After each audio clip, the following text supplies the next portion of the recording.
Elias Marrow was not the sort of man who sought out violence. He worked nights as a janitor in a crumbling metro station, sweeping up cigarette ends and candy wrappers while the city above pulsed with its own heartbeat of neon and rain. At 47, his joints ached, and his life had calcified into routine. Clean, eat, sleep, repeat. No wife. No children. Just the faded memory of a younger man who once thought he'd do something greater.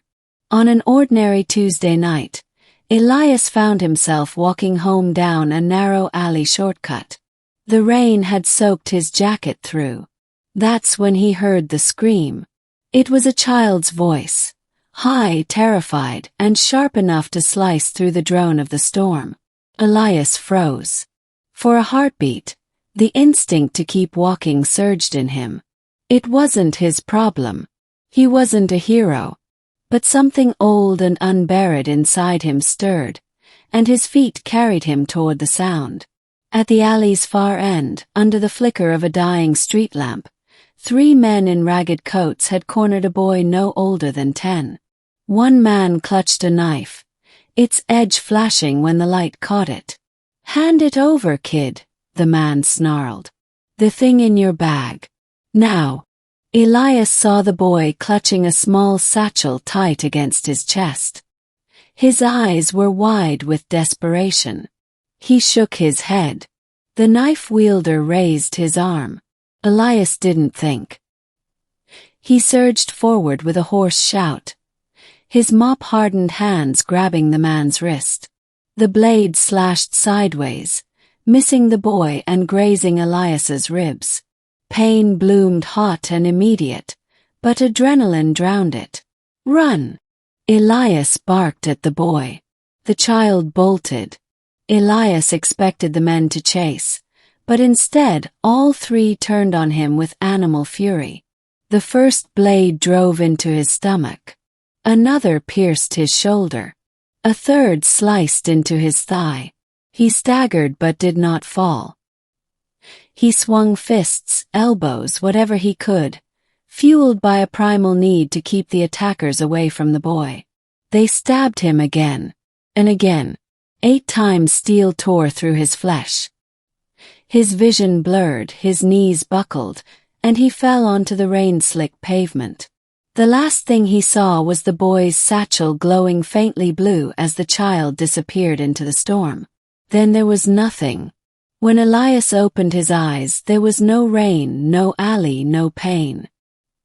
He was lying on a surface that shimmered like liquid glass, warm beneath him, pulsing faintly as though alive. Above stretched a ceiling of impossible constellations, as though he were suspended in space itself.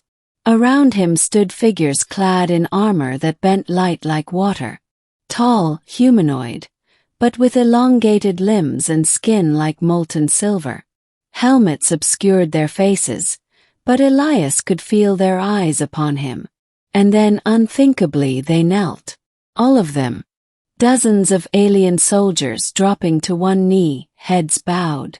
A voice resonated, not through his ears but directly into his mind. "Protector.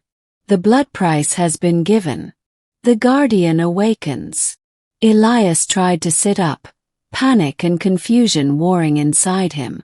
What is this? "I'm dead, aren't I?" A figure stepped forward, unhelmeted. Her face was both alien and hauntingly beautiful.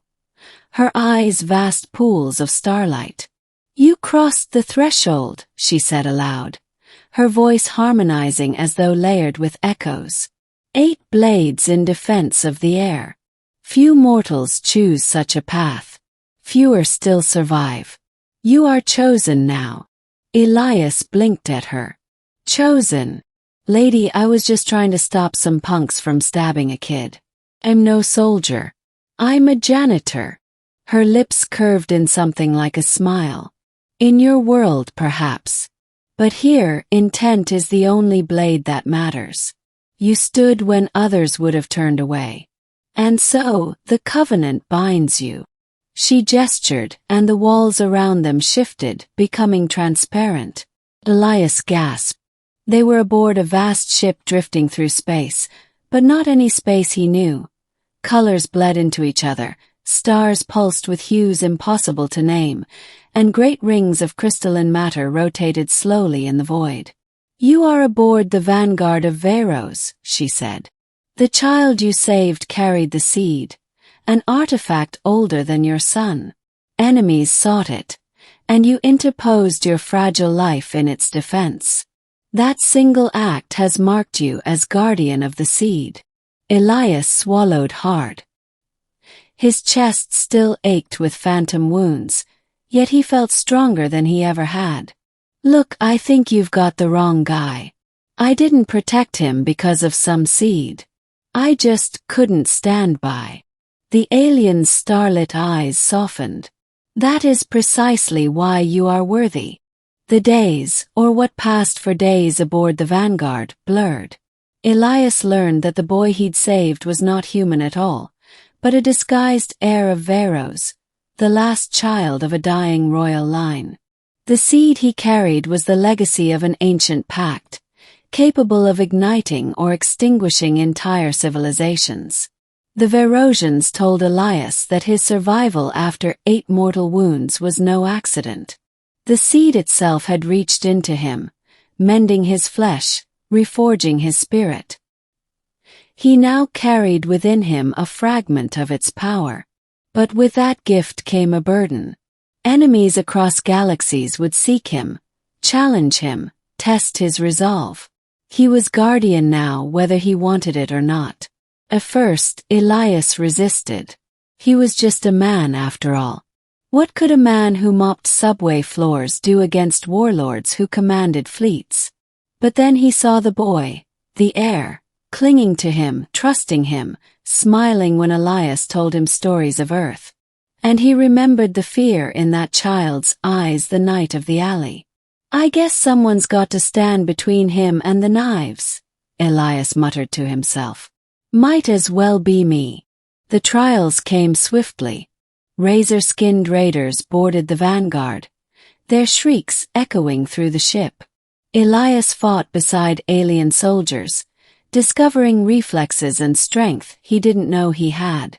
When a raider's blade slashed at the air, Elias blocked it with his bare arm, and the blade shattered against his skin as though the seed itself had hardened him. On another world, a council of rival factions demanded Elias prove his worth. He was cast into a labyrinth where illusions preyed on his mind, showing him Earth, his old life, the chance to live quietly again. Temptation nearly broke him, but he remembered the heir's small hand gripping his own, and he chose to walk forward, away from comfort and into responsibility. With each trial, the alien soldiers watched him more reverently. The one they called janitor, the one who had fallen in a rain-soaked alley, now stood among them as a leader without meaning to. Months passed. A war brewed on the horizon, led by a warlord known as Karen the Endless, who sought the seed to forge an empire of slavery. The final battle loomed inevitable. The Vanguard descended into the orbit of a shattered moon where Karen's fleet awaited. Elias stood armored in light, the heir at his side, alien soldiers arrayed before him. He looked at them, then at his own trembling hands. "I don't know if I'm ready for this," he confessed. The starlit-eyed commander placed a hand on his shoulder. "No guardian ever is. That is the point." The battle was chaos, fire and steel and screaming void. Elias fought like a man possessed, the seed's power flowing through him. He shielded the air, struck down raiders, and even faced Karen himself, a towering figure clad in obsidian armor. Karen's blade plunged into Elias's chest, just as 8 blades had before. For a moment, Elias staggered, memories of the alley flooding back.